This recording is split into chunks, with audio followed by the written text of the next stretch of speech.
Hello, good evening and welcome to the Now Debate. I am Jared Walters, here with my esteemed colleague, Mr. Richard Oliver, and as you can see, I am on screen, although Skype's not working properly, so I'm in a little box at the top of the screen, and you have for this evening, Richard Vision. Richard, how are you? I am knackered. To tell the truth, but I am knackered. It's been 34 degrees in Wales today. So there's not a Welshman has stayed in. Lockdown's gone out the window. Because we went to a little secluded waterfall today to go and have a swim and a jump in, and it was absolutely ran-packed. It was. So it's like the tropics in Wales. The tropics of Wales. It was so hot. I seen the devil wearing Bermuda shorts. That's how hot it was in Wales today. I was raking my garden this morning. I thought I was I honestly thought I was in Satan's fire. I was singing camp songs around Satan's fire. I must have been. Yeah, it's been pretty hot today. And yeah, so we apologise for last week there not being a Now Debate. I have got a new webcam, but I'm still getting a lot of issue with regards to the lighting behind me. There you go, that's a bit better. I'm looking a bit less like Bigfoot now. But yeah, we apologise for last week. It was a completely unavoidable situation, and I will talk about it in a video in the coming days. But I had a bit of a personal tragedy last week on Wednesday, before the Now Debate was meant to go live, and that's why this last week there's been no videos or no news from Paranormal Now, because we have been, well, me personally, I've been going through something a bit crap. So other than that, Richard, how has things been with you? What news updates do you have that you can provide people with? There's been a couple of crazy things going on in the news. I mean, they had a massive earthquake in New Zealand. They've had a massive one in Mexico. There's been some strange glowing balls in the sky over Australia. Apparently, The Independent did a news. I haven't had a chance to look at this article yet, but The Independent did a bit of a news on this object they found in our solar system or something, and it's given off a signal. I'll have to do a bit more research on it for the next video, because it's only recently come out, and it's been kind of manic the last couple of days, but it's looking pretty interesting. Well, tonight's show is a bit of an impromptu one, because we basically had a boatload of footage to go through that we were going to show. The stuff has been popular on the net, and unfortunately none of the videos worked, so that basically sucked. So we've had to go on the fly, and I had a bit of an idea earlier for a topic, and you agreed that we should run with it. And I think it's something that would spark a bit of discussion and a bit of debate, and we haven't done this one on camera, where me and you have had discussion and debate for some time. So I think it's worth talking about, because it covers such a lot of issues from a spiritual, psychic, paranormal point of view. And what inspired this was a video recently put out by Steve Huff, where he was told by his astral doorway ITC device that we're in the midst of a spiritual war. He's had lots of things about war before, and we have had very similar things when we did our investigations, when we've done our sessions. It's talked about, in a sense, war, or bringing an end to war. And I think there's lots of things that are going on at the moment that we can sort of factor into this. And I suppose the place to sort of start off with is what exactly is a spiritual war? I don't know if you want to start with this or whether or not you want me to come in first. What would you like to do, my friend? Well, I mean, when I was first learning about this stuff, it was one of the first things that was brought to my attention when I was in the church doing the meditation. And if you think about it, it's always a war. I mean, it's an individual war for good and evil, right? In us every day, right? We do things we feel guilty about, and sometimes we just get everybody. I should imagine gets them random crazy thoughts, and it's within the same realms as that.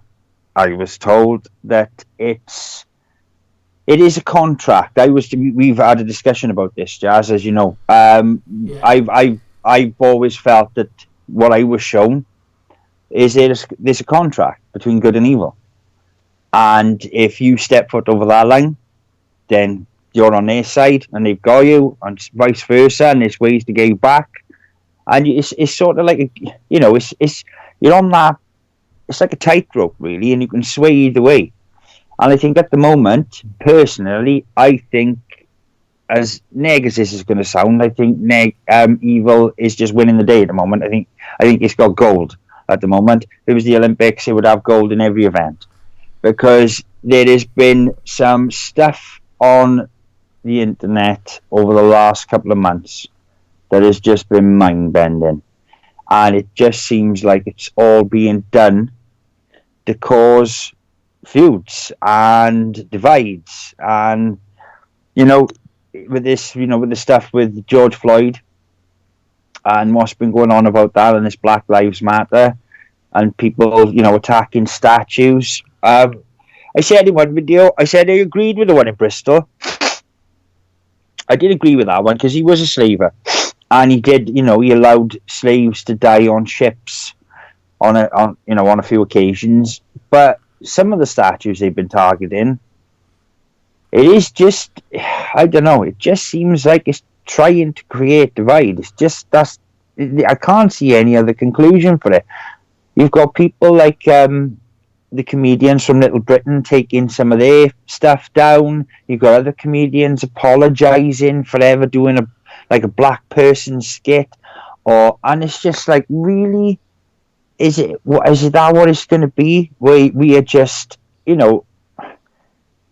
it's putting us in a place. I mean, this COVID has put us in a place where we don't know how to react. Because if you say there's something wrong with the information we're being provided with, you get attacked, and vice versa. And it's the same thing happening now with this.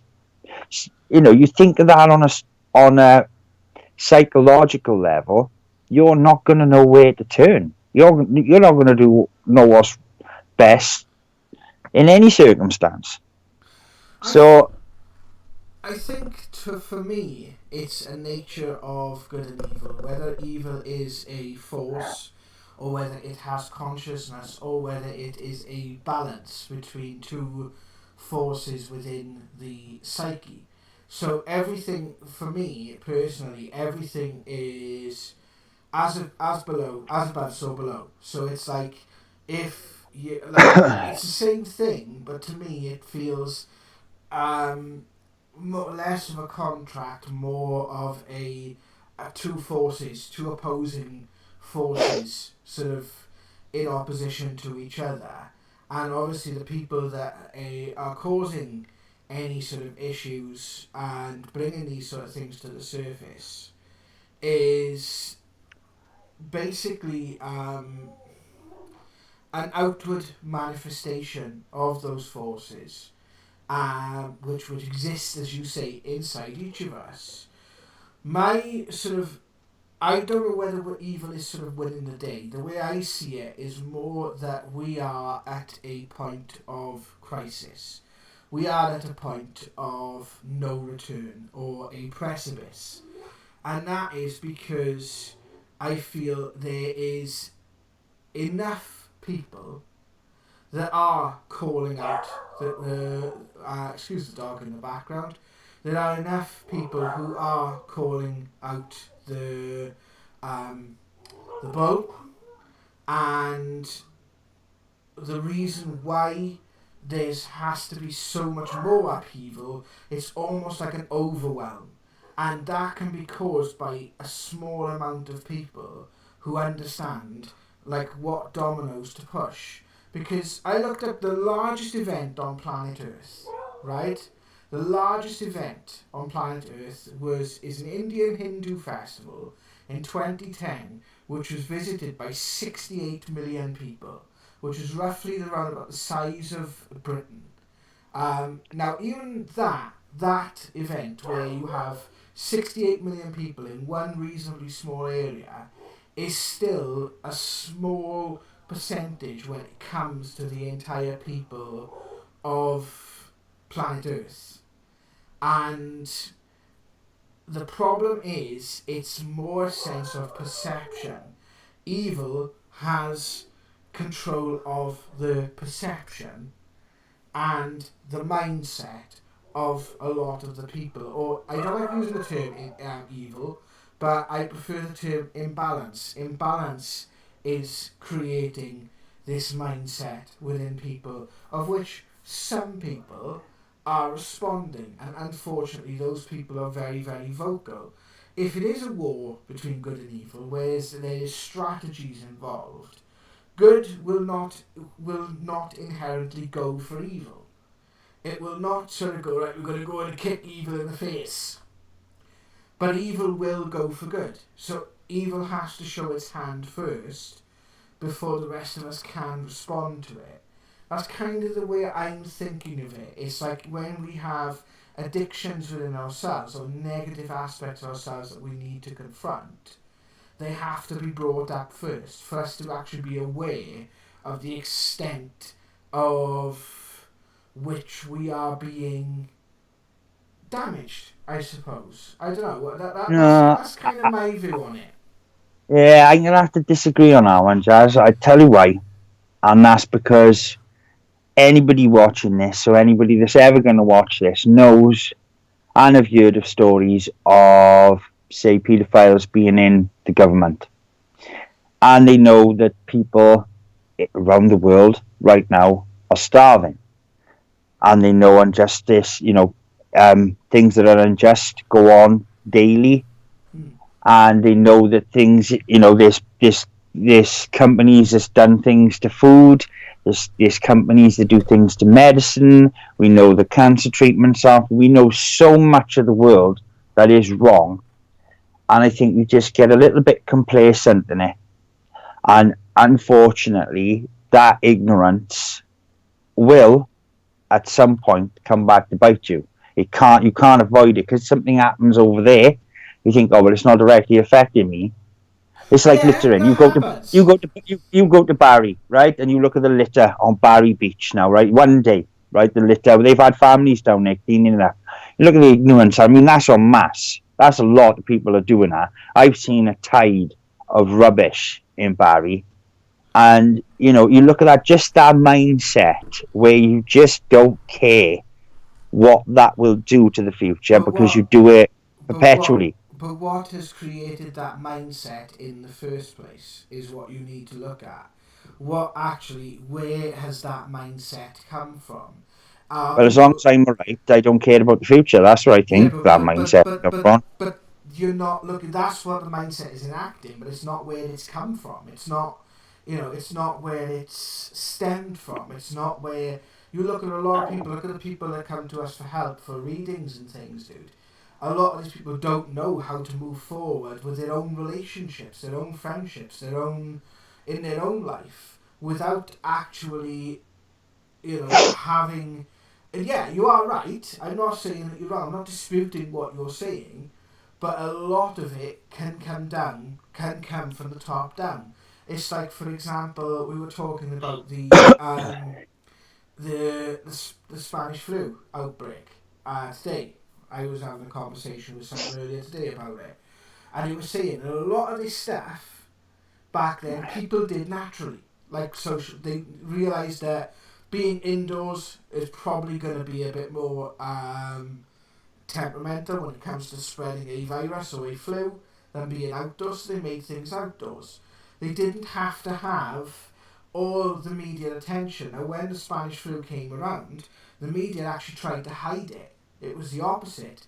Now it's sort of it's pushing it in everyone's faces. You must do this. You must do that. You must do this. And I think there's there's a disconnect. There's definitely that.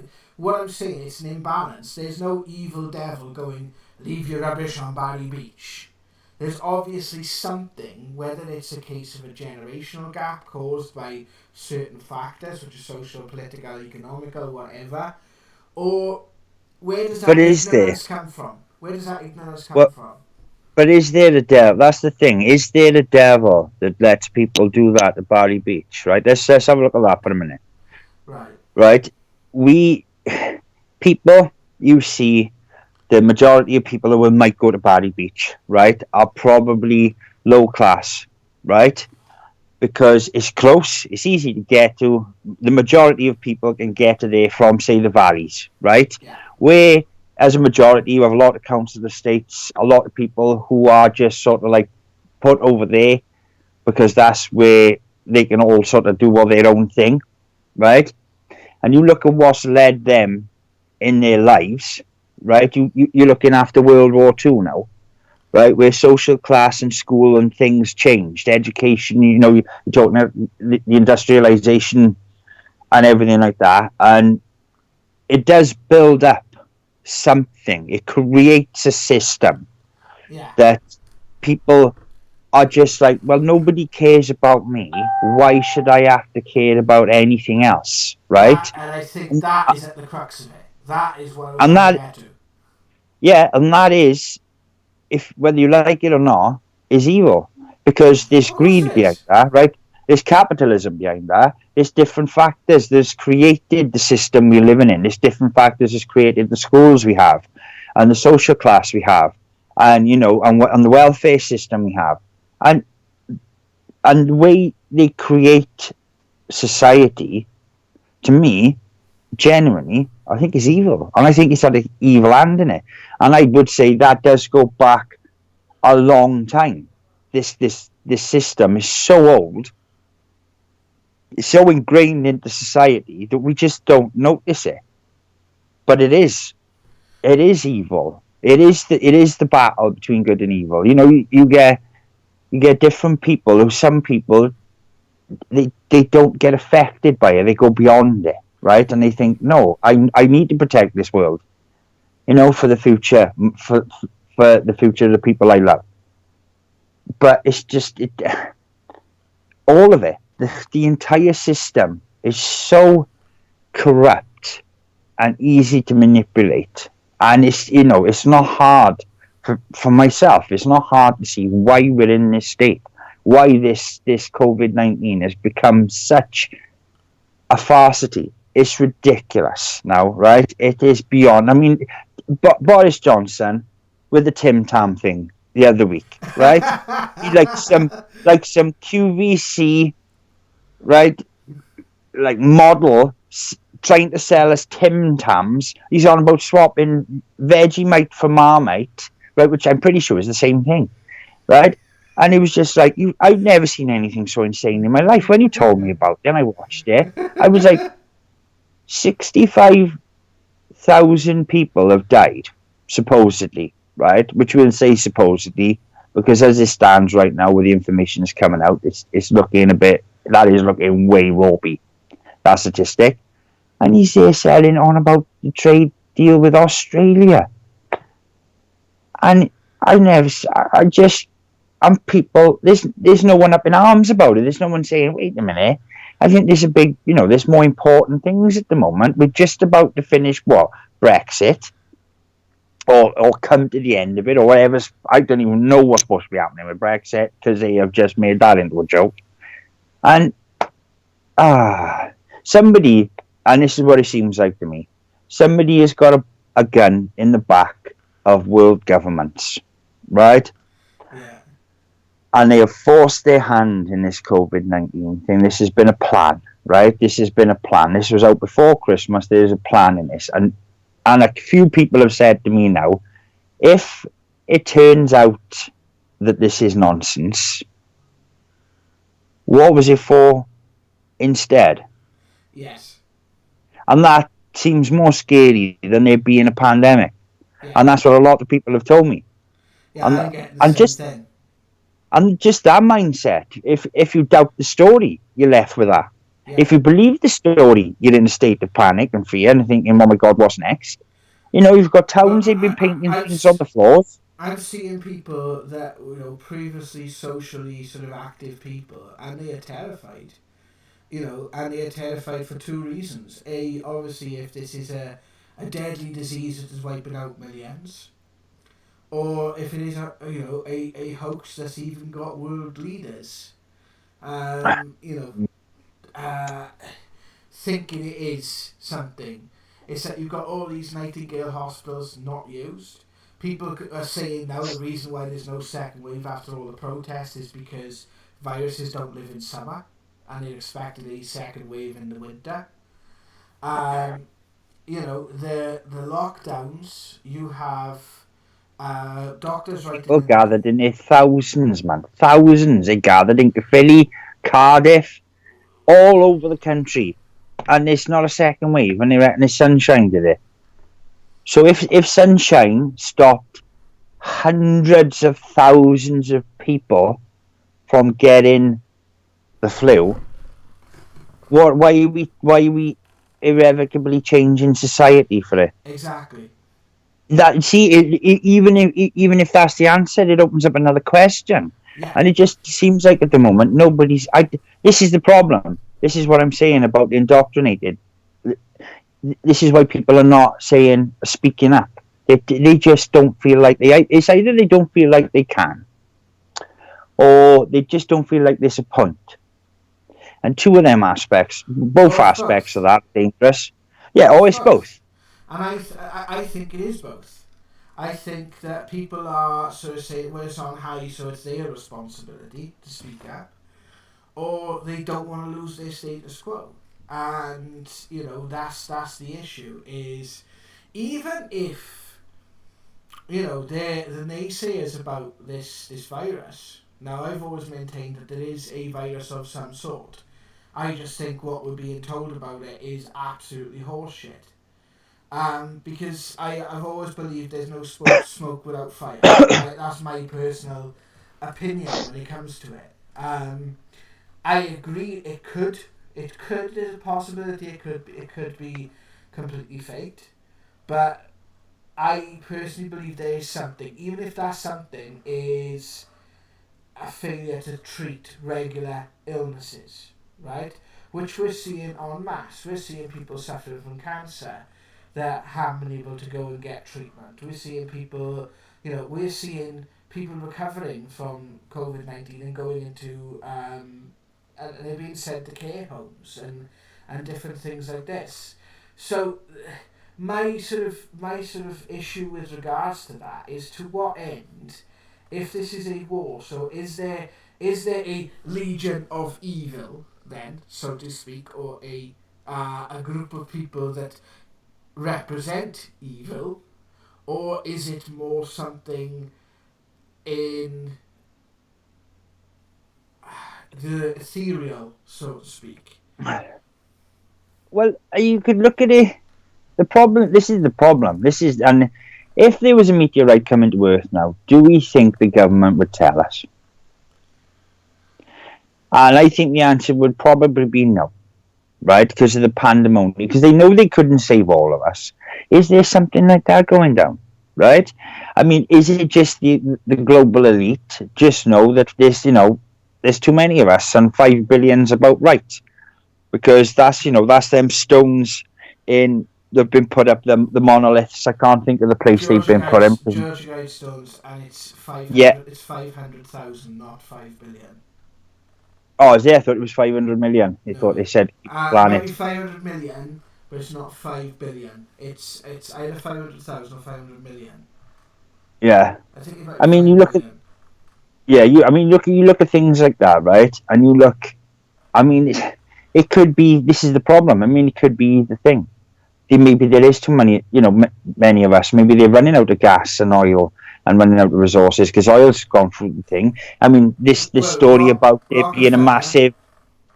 Yeah, Sorry, he's pulled out, hasn't he? he pulled out back in 2015, and he's put all his money into tech. Yeah. When you think, if they are running out of oil and gas, right? I mean, you look at the average Tesla car is what, about £120,000, something like that. Like, who the friggin' hell can afford that? Most of the houses in the valleys aren't worth that. You maybe it is. Maybe there is a problem with. Well, it's got to be the way we consume things. I mean, look at America, the way it consumes things, right? And I mean, we're talking waste just in RCT with waste and everything else. Maybe there is too many of us, and the government knows this. And how else is it going to deal with it? Do we all die, or do a handful of us die? Which are they going to choose? In reality, what are they gonna choose? I mean, these are the people that feel like they're privileged enough to make these decisions, and they're the people we put in charge to make them kind of decisions. So what outcome was you expecting? You know, what outcome would you expect if it was either or? Mm. And for me personally, it does seem evil, right? Because there is a better system. They've known about a better system for a long time. Right? There could have been better education for starters on the environment and looking after the planet and cutting down on things and being a bit more thoughtful. There's so many things that we have skipped over because they don't adhere to the grand plan. And for me, like this thing with this contract of good and evil, I was told through meditation that a long time ago when free will was created, there was good, there was evil. And if you didn't have a contract, the one would run amok because that is its nature.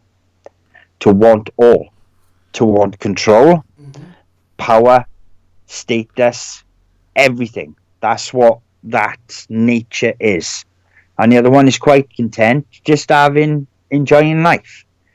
You're never going to get that balance. One is always going to try and squash the other. One is always going to try and outweigh the other unless you have a contract. And at the moment, even in that contract, it never says that one can't take precedent over the other if that's what that chooses. And that's what seems to be happening. And I was told this, quite a few number of years ago, that this would be the case, that this would win. This would outweigh this. And it is. It is. I know, don't get me wrong, there is good people in the world. Don't get me wrong, there's lots of good people in the world. But the way this is looking at the moment and the way they're trying to push buttons and twist news stories and the lies that the media has come out with. I mean, that thing with Trump where he said George Floyd was looking down, saying, "Oh, well done for the way people have had jobs," and they completely fabricated it. And even at the news channel said, "Wow, that was so fabricated, we can't actually believe it." So if they can just do that on a whim, what else have they fabricated? And if this will always be the problem, because technology's growing. You've got 5G coming out now. Well, they're building it now. They've been putting up poles. Can't come and fix the damage that was done through the floods of Storm Dennis, but they can somehow give permission for them to stick up 5G masts. So if you know nothing else, if somebody just said that to you, right, you were a stranger in a strange land, and somebody said to you, "Oh no, we put up 5G masts, but everybody that got devastated in the flood, oh no, they've just been left to fend for themselves." You think, you go, "Well, that's a bit ropey, what's that about?" Yeah.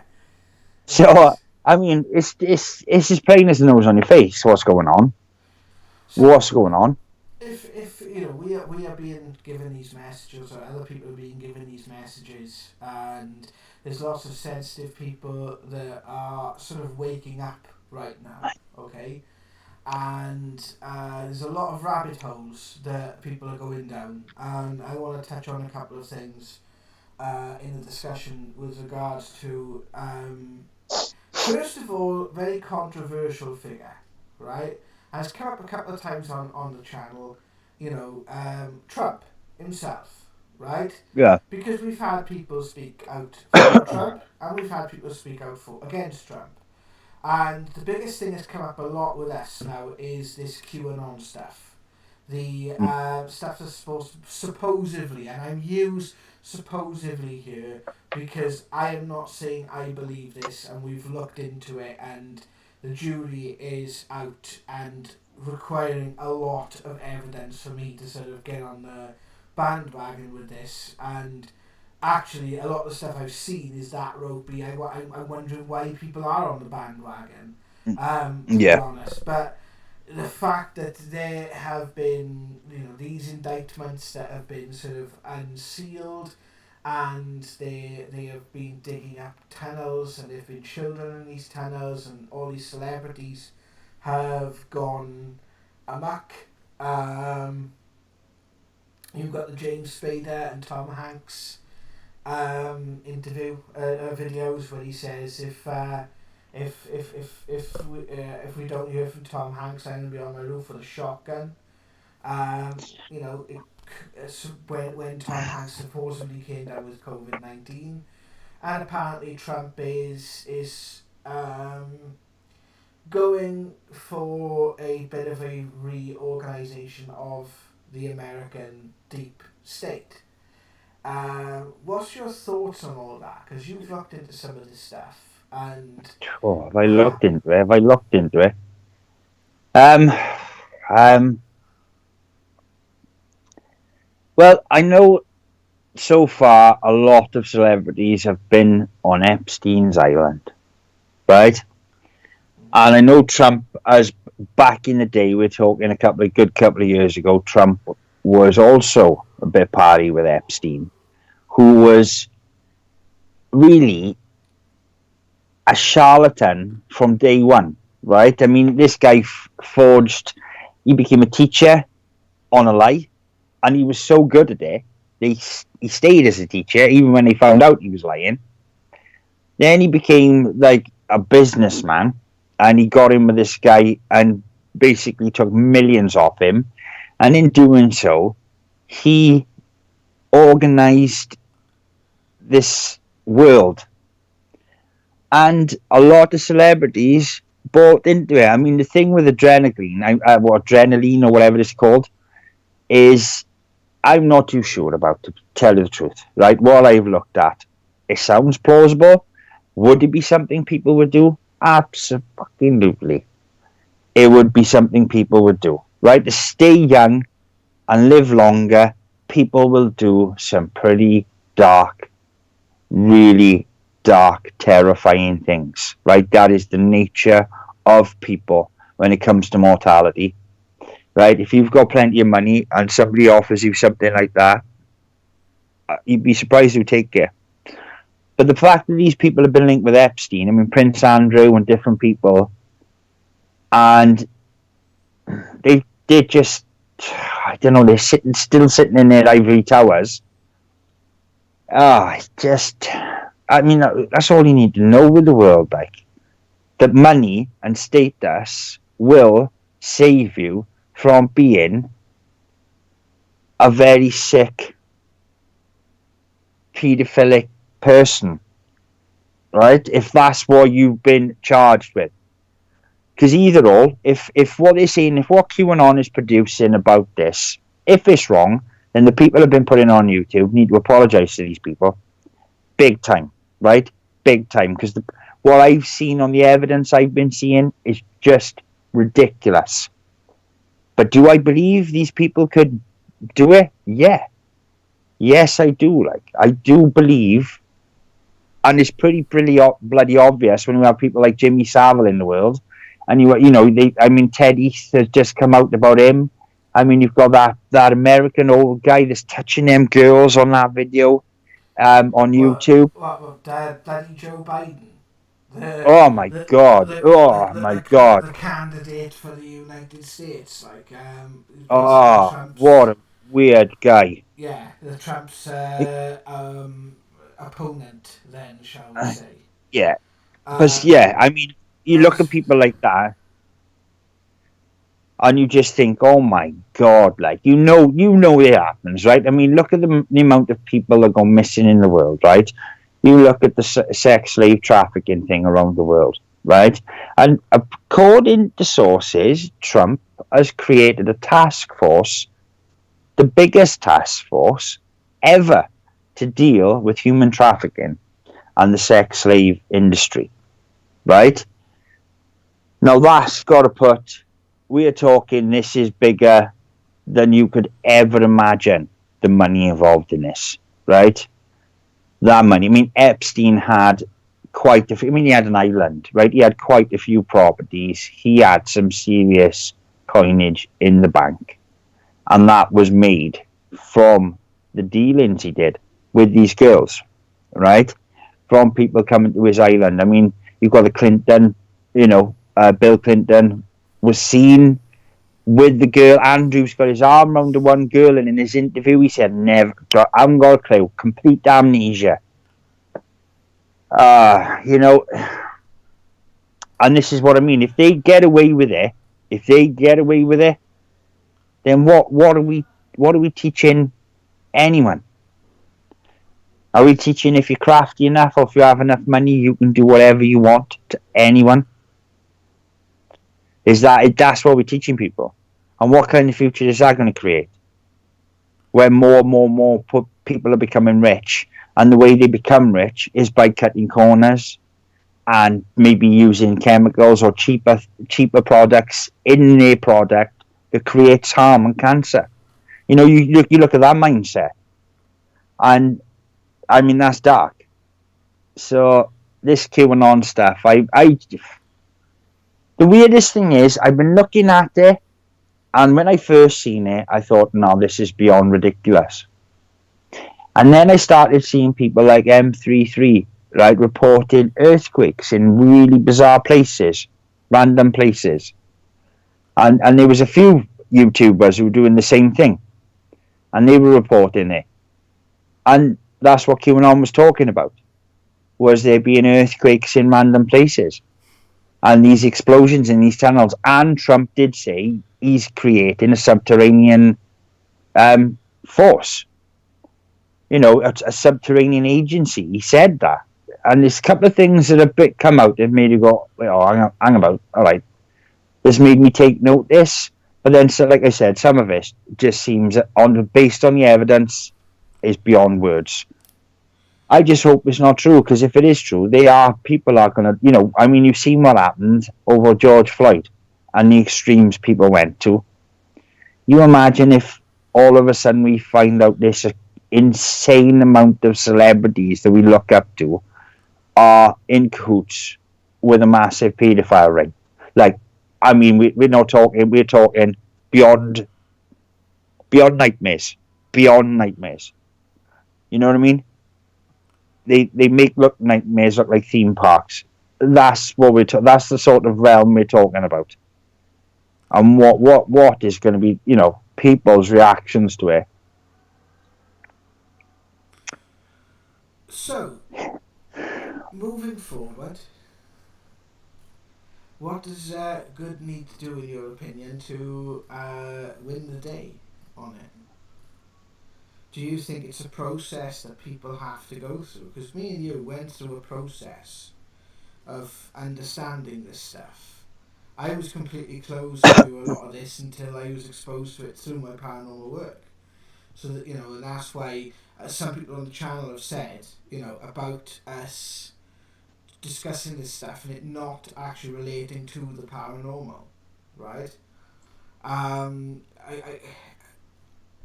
It does that. Yeah, I personally believe it does, because of the messages that we've had through Spirit, and because of the way in which, like I've been told numerous times, they're the ones that's got to deal with it on the other side. They're the ones that's got to help the victims when they cross over, and obviously they're the ones that's got to, at some point, when these people finally do meet their maker, they're the ones that's got to deal with that side of it as well. And they're the ones that are also going to be born into future generations that are going to endure what we are creating here. We've been told that our ancestors become our forebearers. You know, we continue to reincarnate, and according to a lot of these people have been receiving, you know, this sort of knowledge, including ourselves, people like Dolores Cannon. You know, I could read off a list that I'm not going to. You know, we are trapped within karma because we keep making these same mistakes, and we keep having to repeat the lesson until we get it right. But every time we keep having to repeat the lesson, it gets harder and harder, because it gets to a point where it's being asked of people, what is it going to take for us to start looking at the world from a different perspective? Because, as Einstein said, you can't solve a problem with the same level of consciousness that created it. The level of consciousness that is existing on planet Earth right now is one of materialism, and is one of greed, and one of conflict and divide. So therefore, how do you take that step? And this is the thing, that, you know, it's a choice for each of us. Anyone sort of watching this now is being faced with that choice, or at least will be faced with that choice within the coming years, especially in the next 5 years. If, whichever way you look at this, if this is an agenda, then essentially, you know, there is an evil hand that is looking for absolute control. And therefore, to stop that, we need to come up with solutions that we just simply haven't tried before, on the scale that it needs to happen. If this is the pinnacle of materialistic, the materialistic mindset, and where that track naturally leads, we can go no further, because we have now got to the point where we have become septic and started eating ourselves like a cancer. You know, we are splitting hairs over whether slavery was bad 300 years ago, whether it's bad now. You know, slavery's bad whatever time of day is happening. Do you know what I mean? Or is it the fact that, you know, this is a virus that, or a result of something that has happened? We seem to be losing it. This is a result of a cock-up. I'm back, but Okay.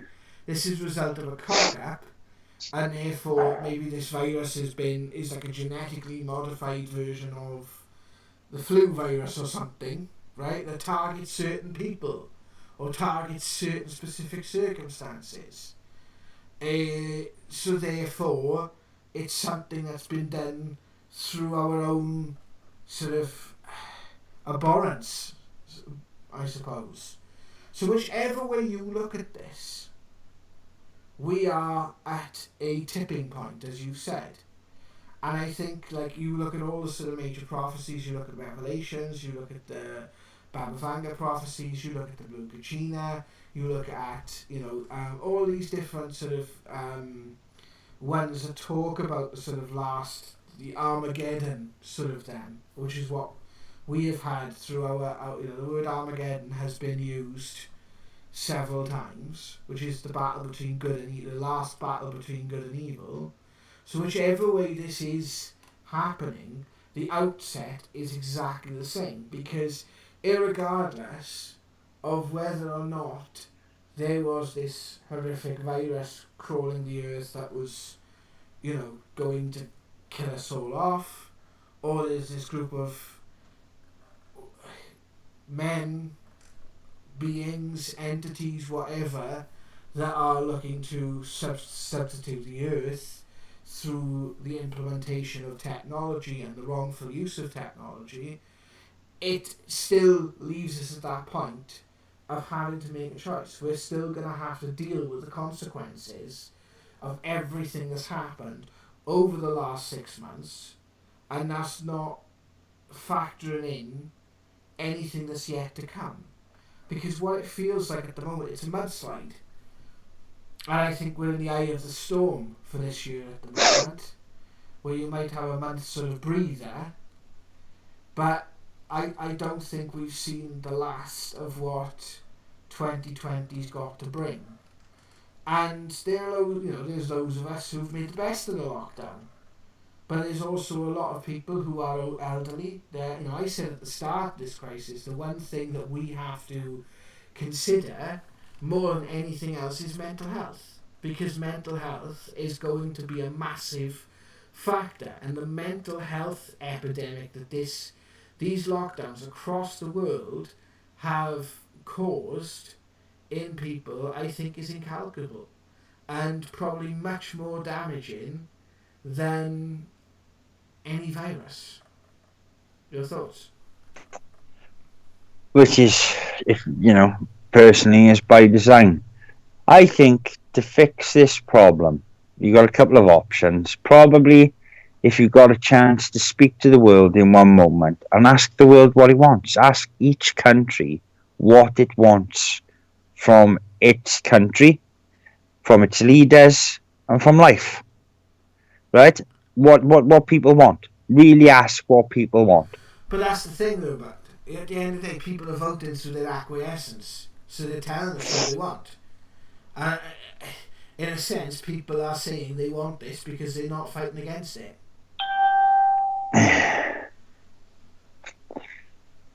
Well, they have to ask, they have to ask for help. It's like anyone has to ask for help before you can offer it. You can help until you're blue in the face, but unless someone's willing to take on board that help, it ain't going to happen. Well, no, obviously, if the world wanted peace, then it would have to decide who to put in the positions to make the decisions while they're keeping the world going. That would be the sort of the after step, or just one great big kick off, just one great big punch up. Just fight, go to Armageddon, and the big plane, get as many people who's interested in saving the world, and whoever wins gets to choose what happens in the planet Earth. Like, what, a punch up to end all punch ups? Yeah, just a punch up. Yeah, you don't have to have weapons, mass destruction. You don't have to have knives. You don't even have to have anything. Just maybe you can have a stick if you want one, right? Get back to old school stuff. Meet on a big plane and just kick the shit. Whoever's evil in the world, join in, and whoever's not, join in, and just have a big battle. And whoever wins, wins. Put a flag one end and a flag the other. Whoever grabs the other person's flag wins the day, and that's that. And you lumped with it. That's another option, like. But the internal punch up. Yeah, just have a good old scrap. Just have a big fight. Whoever's left's left. I mean, otherwise, that's the options you're sort of looking at, because I think the way the world's been going at the moment, with the lies and the secrecy. I mean, you look at like the CIA and the FBI's involvement in this Barack Obama, Obamagate, and all that malarkey. I mean, these organizations have infinite funds, and they can get away with some pretty scary stuff, right? I mean, JFK said this back in the day, covet, secret organizations were covet means. And he made that speech, and within a day, 2 days, he was gone. So there's so much to eradicate. There's so many things that need to change. It does, and I'll tell you the truth, it seems like we've knocked it. It seems like we've genuinely messed it up, because unfortunately, greed has got more of a seat of power, and darkness has got more of a seat of power in this world than good. And that's how it seems to be like. And anybody that's ever tried to make peace in this earth has been either killed, and we're going back a long way, has been killed, or had an accidental death. I think you're looking at it supposedly. I think we need to look at it more from a. So why are people then being exposed to this sort of stuff through other means? Like I didn't come through this, into this sort of stuff, researching this stuff through looking at what was wrong with the world, that sort of came to me. I got drawn into this through my psychic side coming out, and being able to see spirit and hear what they have to say. What about the people now who are starting to wake up? Because you didn't have people wake up on September 12th, 2001, and start seeing the world from a different perspective, or start looking at the world from a different perspective. Now, I'm not saying, I don't want to sort of kind of go down the sort of conspiracy route with this, but like at least it was on reflection that people seen that what we were being told about, say, 9/11, for example, was dodgy. That we weren't being told the whole truth. The same with weapons of mass destruction in Iraq, and the same with most wars since then. Since then, more and more as more and more things have happened, more and more people have started to become aware of what's going on. Now the problem is you've got the people who are passively aware, and therefore will do things like share things on Facebook and sort of have conversations. But you need people to be actively aware. So I think if there's like an end goal, let's say the end goal is is written by Rudolf Steiner between 1816 and 1925. I think I was like no 1860, sorry.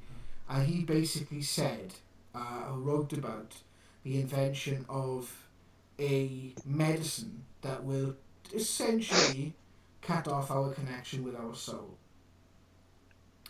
That will create an intelligent vessel, but will basically, let's say that's the end goal, right?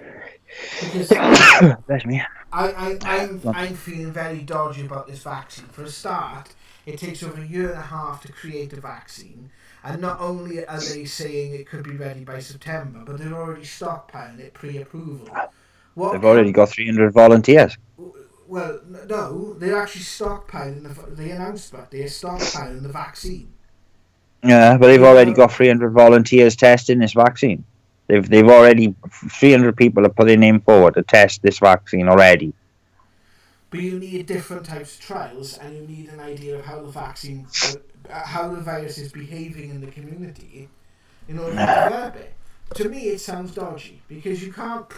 What company on planet Earth is going to develop a product that's expensive for it to potentially not be approved? The wrong company. But what company's going to take that financial risk? Well, they've already got 3 lined up. Well, in other words, then it's already been approved. It's just not been sold to the public yet. Yeah, they stockpiled this before the pandemic broke. They had these vaccines piled up before this pandemic broke. So what so what are they vaccinating us against then? Well, nothing. The coronavirus. It's not SARS. It's not what they're calling COVID-19. It's just the coronavirus. That's what we're being vaccinated against. We're not being vaccinated just against COVID. That's just a part to play. That's the name they've given it. They've got to. It's like Chimera and a Belerathon.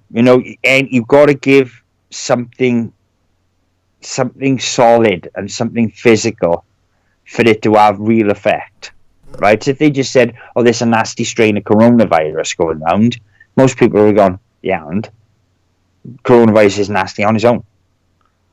So you give it. It's like it becomes bigger than it is. So they're not actually testing because I don't think they've isolated it yet. That's what I've been reading. They haven't actually isolated it. So what are they vaccinating against? That's what I mean. It just is so sus. And I mean, people really need to wake up to it. Like, it is so sus. The problem is as well, because obviously these people are the ones that sort of, will... influence or control the media then, or the media Yeah. narrative, They control right? the information we receive. Yeah, so even like things where there have been successes, like the app, for example. And I'm sure there's been apps in other countries that just simply haven't worked. And people have turned around and said, no, no, an app that tracks and traces me, thanks. I know about Cambridge Analytica.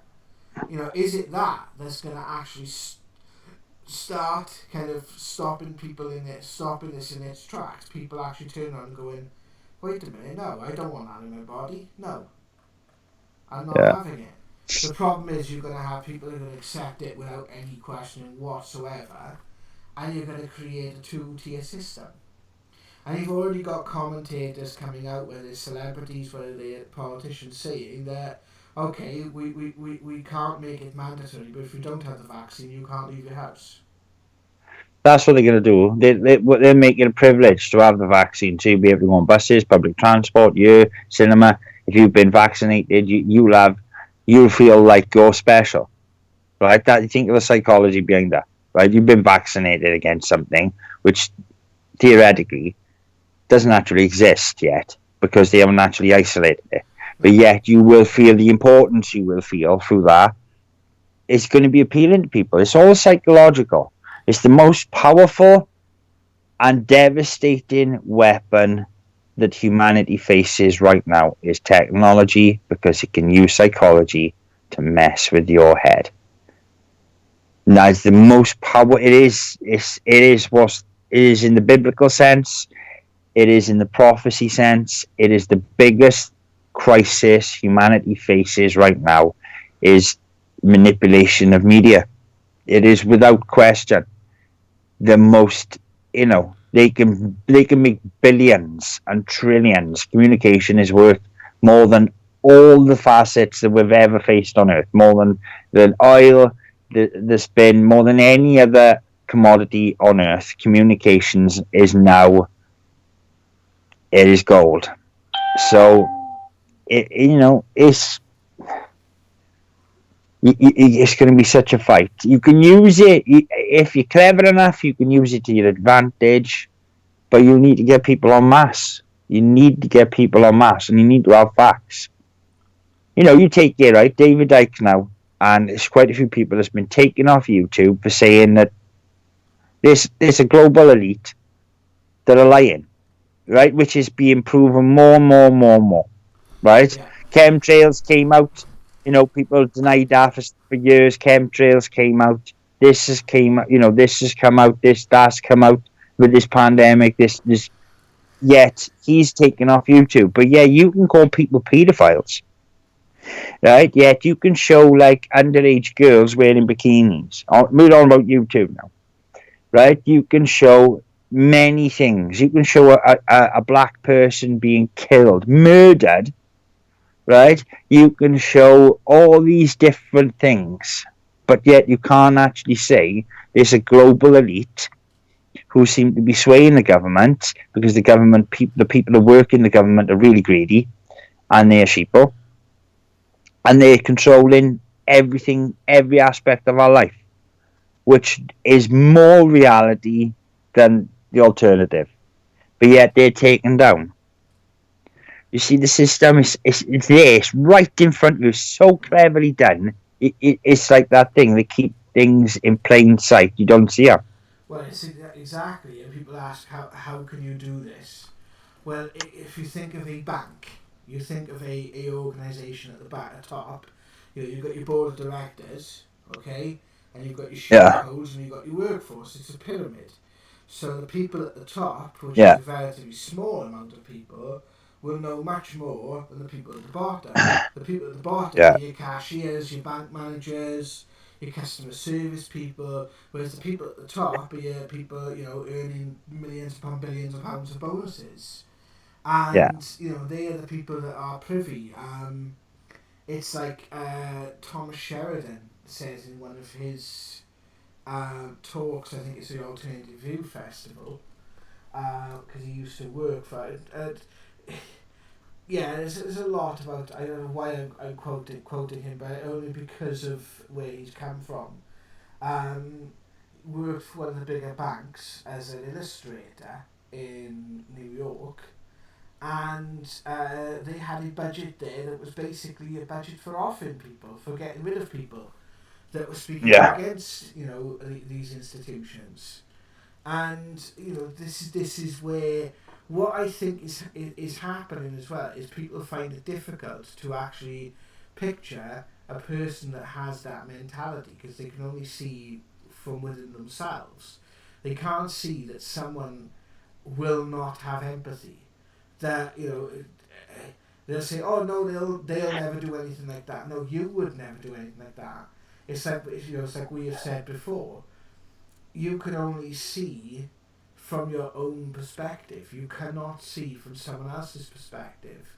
It's like when people ask me about my eyesight. They say, "What can you see?" I'm like, "Well, I don't know. What can you see?" So that's where I think it's happening. It's a perception. It's a war of perception. And what I think it's doing is, I think the psychological spans the multiple worlds, the multiple levels of reality of which we exist on, and therefore what happens in this world can very much so reflect what happens in the other world, because I think it's all connected. And I think, I've said this in videos before, when I started doing these sessions, when we started doing these sessions, when I started, doing the transcription of these sessions, and realised it was my brother coming through, he had as much concern for me in this world as I did for him in that one. More so, to be perfectly honest with you. More so. He's not worried or doesn't want to talk about what's happening on that side of the coin. He wants to talk about what's happening here. He wants to talk about what he is seeing here. It's and I think where people need to, and I think it's happening. Look at the people aware today compared to the people who were aware of what was going on 20 or 30 years ago. When we were growing up in the 90s, I was growing up, we were at the tail end of the generation that said there was no such thing as ghosts. The generation before us, if you grew up and you had paranormal experiences, you were probably shunned for speaking out about them. Look at ufology, for example, and the people that were afraid to speak out about UFO sightings, pilots, for example, afraid to speak out about UFO sightings, afraid to, So is this another sort of progression where we are actually now seeing the real implications of all this? How it's having that's what we need to see. In order for this level of consciousness to rise, we need to see it en masse. And a lot of people just simply don't see it. It's the hardest question we face at the moment, and it's just, what are we gonna, And it does all tie in. It's always tied in. Every time we've done the paranormal, it's tied into the frame of mind and mental health, and what's going on within the home and different things. It's all linked, whether you like it or not, right? And I think more and more, as paranormal investigators come up the ranks, sort of thing now, and you'll start to see that they'll start to notice this, because I don't think there's been as many as there should have been real paranormal investigators. I mean, going to the pubs and clubs and the castles and all that, doing house cases and see how it affects people individually is a lot different to doing it like that. Yeah. You get a much, much bigger view on what the potential of the paranormal is.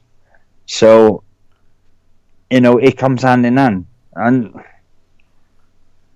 if we just keep on, I'm telling you, and as bad as it sounds, and I know it sounds neg, but I'm telling you that if we carry on, and we just carry on ignoring this stuff, there's worse to come. And I mean worse. This is nothing. This would be a picnic, this will. So, it's up to people, innit? It's up to what they want to do. They can't see through the nonsense of it. Then it's going to be a shit show.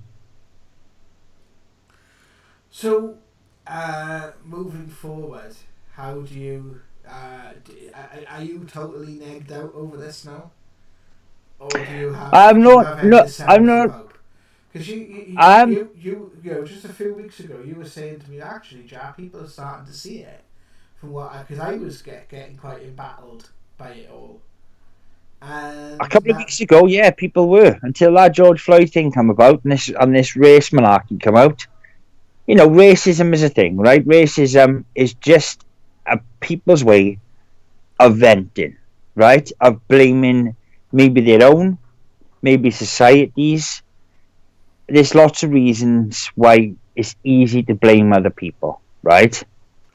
And that happens, right? Just as you see, just the same as radical Muslims have the same, racism towards people who are not Muslim, right? Same as Christians. You get the radical Christians who don't see other non-Christian people, right? You get this across the classes, right?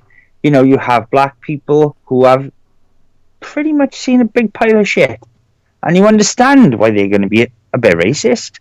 You understand it. You can get that, right? The other way round, a bit weird. The other way round is a bit more of, it's like you have people saying, like back in the early 2000s and in the 90s, that they were taking people's jobs, right? Black people were taking people's foreigners, and you had Indian people and different people, and you had Polish. You always get it, right? The Polish people were coming over here and taking people's jobs.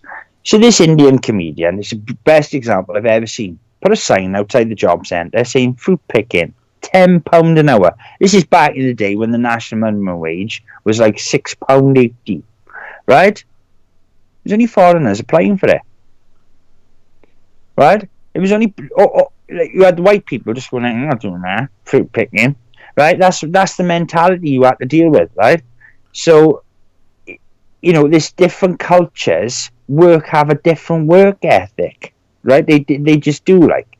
So you'll always have, and I call them idiots who are racist, right? They are idiots, right? To be racist for no utter reason at all, right? Other than that, maybe you think black people are taking people's jobs, or Indian people, if you're racist towards Indian people, or Polish people, or this, or whatever you are racist against, but just taking people's job is ridiculous. If you're one of those people, you're ridiculous, right? I'm sorry if that offends you. Well, I'm not sorry that offends you, because you're probably too ridiculous to be offended by that, to be honest with you.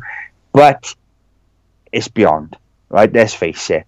But this thing with, you've seen it on videos where there's a white person with a gun, right? And you might have a crowd of black people saying if he was black, he'd be dead by now, right? And that's the way they feel. That's the way they feel. And to be honest with you, probably if you really look at it, they've got a right to feel like that, right? They've got a right to feel like that. So, it's like, look at what they did now with the pipeline out with the American Indians. Right? Oh my God! Look how they were treated. Right? There was no, rioting round the world for them. There was no up in arms. So what changed in that? People start to need to think about what was the difference. What was the difference? Right? There has been black people have been killed like in horrific ways. Right? Somebody phoned me up and said, have you seen what this black person said? They'd like to hang people from the White House. I said, but it was only like 6 years ago, a bunch of hillbilly rednecks tied a black person to the back of a truck and drove for like 20 miles. Right? I said, that's horrific. Somebody saying that is nothing. But what you're feeling it is, what is being portrayed to you and how it's entering your mind is the problem. You're the problem, not what the person's saying. Well, yeah. Well, the way you're into you, the way, yeah, you're right. You're on, yeah. The way you take it into your mind is the problem. Yes. When you realise that, then you realise that the problem lies with you. Yeah, because See, it comes back to that person being a representation of a part of you. So you were yeah, saying about people venting, oh, it's this section of society, or it's that section of society. What you're basically saying is, I don't believe in myself, or I am feeling hard done by because of such and such, or I feel I cannot change, or I don't want to change this part of myself, because that's what's come through a lot of the sessions that we've done, where it said we can't no longer have this culture of blame, where we constantly pass the buck. We do have to take personal responsibility for our actions. But if we do take personal responsibility for our actions, then the first thing we need to do is accept that we may have made mistakes before, and not go trolling Twitter for things that people said 10 years ago and saying, see, that proves my point. Because at the end of the day, all that's doing is subjugating that culture of blame. That culture, oh, it's not my fault, it's so-and-so's fault. It's not my job, it's not my responsibility, it's so-and-so's responsibility. And that's when we have to look at it, is to say that, we need to start taking responsibility for our own actions. It's like we've big Trump up, and we had a comment from someone a couple of weeks ago about it, right? About what we said about Trump. But we've also called him out on this channel, right? If what we say ends up being wrong, or doesn't end up being the case, then we come out and say it. We come out and actually go, I've got no issue with being wrong. I'd be more upset at the fact, not that the fact I'm wrong, just that the fact that he is probably our last hope, Trump, right? For if he is taking down the deep state, if he genuinely really is, he's the only person in history to actually try and do that. So he's Obi-Wan Kenobi. He's our only hope, right? And yeah, he's a sexist.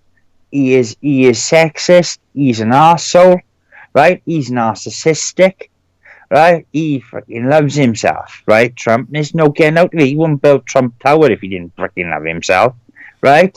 But he is, yeah, he doesn't, but he's the only chance.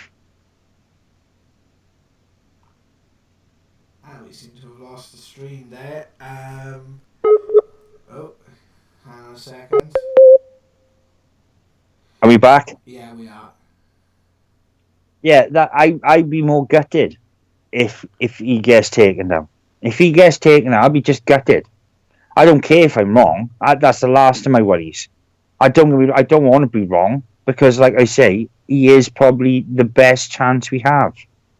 You have the Libertarian Party; they get in, right? Yeah, you have some quite interesting views on political things, right? The Libertarians, they have quite an interesting aspect where government doesn't run the people run government, right? And you live by a code of what's morally right is right, and what's morally wrong is wrong, right?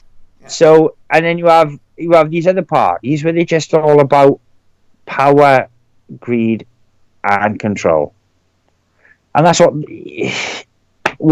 are the choice? Who else have we got, or what other candidate do we have right now? It's like Theresa May, right? Who was the head of the paedophile division. How in God's name did that woman become prime minister? Because if somebody said to me, if somebody said to me, right, there's been this person that's been in charge of this operation for 4 years, she's spent upwards of £9 million, right, holidaying. I think we're going to give her the top job, right? You'd be like, shut up. Don't be silly. No, serious. We're going to give her the top job, the top job in the country. But she's done this for 4 years and no one's been brought to justice. Yeah, no, but don't worry about that. But we're just going to give her the job. you'd be like, no, no, no. But it happened Yeah. based on that, right? So her credentials for the job, I don't know. So this is what I mean. This is where it's all rigged. It's all rigged. Like, it's going to be very difficult to get out of this. It's going to be so difficult. I don't think anybody really understands how difficult it is. But waiting for some bearded, long-haired guy to come out the sky and fix it all is not going to fix it. Well, this is the thing, isn't it? It's like, I want to say hello to Saeed in the chat as well. I hope I pronounced your name wrong. Saeed or Sayed. Lovely gentleman. Rich. Yeah. He has allowed us to share a video of the Ghost Radio app that you have been using before, and he's actually got it speaking in Arabic, and I'm really, as our part, but I'd love to get more multicultural people on this channel, people of other different ethnicities and other different backgrounds, Oh, definitely. because you get more of an understanding. You get more of an understanding of things. I've always had one of the things I've always prided myself on. I've got friends who are from different religious backgrounds. I have friends who are Muslims. I have friends who are Christians. Think I've got a few Hindu friends around there somewhere. I've got friends who are atheists. People that may have a different sort of upbringing or different culture, which I think is something we need to embrace. We need to embrace our diversity, and we need to sort of open up to other beliefs, because that's what strengthens who we are, and it strengthens our mindset. And we're coming to the end of the show, and I think the issue that we need to get to with this is, I think we're a race of people that have forgotten who we are, forgotten how to love, and our history has been taken from us. Who we are has been taken from us, and we have such an uncomfortable and morbid fascination with death that is one of the fundamental things that needs to change. Now, death will always carry a fear, but it's how we treat and look at death. And I think that for me personally, and I know we've had discussions about this, and I think that comes down to, because there's a lot of stuff we've said, and we've said the same thing in different ways tonight, right? But for me, that for me personally, I feel that is something at least that can make a contribution to change it. Because if we knew, or if we had a more open discussion about what lies beyond death and how that affects us living here now, and there was a more open conversation about that and where that actually led, I think it could actually help people think of new ways to change where we are. Because the fundamental core of this is the inadequacy that people feel. The fact that they go along with things because they don't want to be in conflict with people, even though they're constantly in conflict with themselves. How many people don't speak out because they're afraid of the consequence on them? And I think once you get past that sort of fear of endings, fear of, death, basically, a silly way I can put it, that to me is something that I feel that would shift things, would change things, because we might consider not doing certain things that we take for granted now. And that's my opinion on it, because that's the only way we actually get to remember where we came from, who we are, as in not Jared Walters and Richard Oliver, but actually what we are, our soul self then. And I don't particularly mean to say, in my last life I was Robert and I worked as a plumber in Ireland. I mean who we are in a fundamental concept of understanding that we are consciousness, we are spirit, we are awareness having this different experience. And for me, with the evidence that's kind of where my journey has taken, and it doesn't need all of us to focus on everything. If enough people focused on the things that matter to them, so if everyone who was upset or wanted to change something about animal cruelty just focused on that, if everyone who wanted to change something about the people going missing in the world or felt they could contribute something to that started to focus on that, that would change something. If it doesn't need everyone to focus on all of it, it needs enough people focusing on the individual parts that this house of cards starts coming down, because it is a house of cards. Because the more they push now, the more this negative frequency is pushed out away, the more it's opened up to exposure. And I don't think you're going to see large gatherings of people saying stop this, that, and all the rest of it. People are just going to go, well, I haven't seen enough evidence for this vaccine. I don't want it in my body. Thanks. And I think that's where you're going to see it. I don't think it's going to be televised. I think a lot of the good that happens in this world. Could you imagine if the 6 o'clock news spent half hour talking about the good things that's happened in the world rather than the bad? How that would change the mindset. I just think, and this is how I try to do me, because I can't really tell people how to do them. But just try and live your life with love. Because if we all did that, then doctors, if they tried to portray love, just genuinely thought about what love means, then they might not want to stick that vaccine in people because they're getting paid to.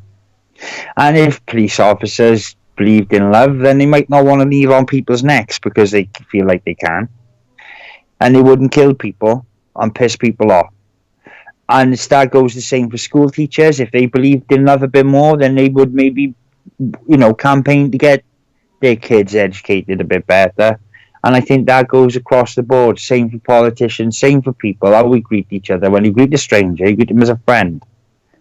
And I think just living your life in that mindset, and if enough people do that, then it'll become trendy.